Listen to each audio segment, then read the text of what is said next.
Ramogi ber kora chakruok nyaka giko mar weche manyien mag migago. Nyinga en George Bati. Bed thuolo matudri kodwa namba en 360 Facebook Ramogi TV Kenya, mbui mar YouTube Ramogi TV Kenya ka X en @Ramogi TV KE. Machiegni wachako weche manyien mag migago. Jatend obila Douglas Kanja wacho ni ng'anyo manobagi dwe mar 6 gi rawere mag Gen Z e pacho ka oganda jo Kenya maromo 42 noyudo hinyruok marach. Oganda ma ohingo 347 noyudo hinyruok ka obila ma kwan giromo 495 bende noyudo hinyruok.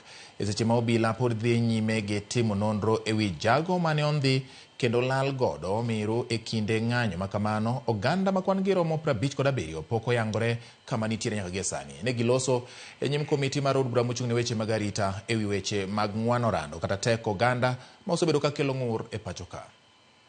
Honorable Chair, honorable members, so all the cases are there, and in summary of the cases,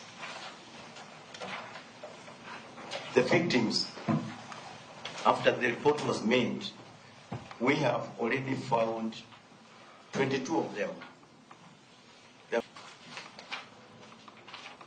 29 victims found dead.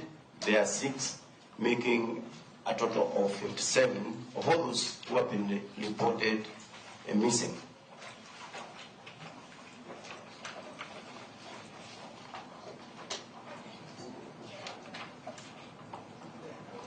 Then I would also like to mention that active ongoing investigations into the death and injuries to the abducted individuals, where police have made a breakthrough in the investigations.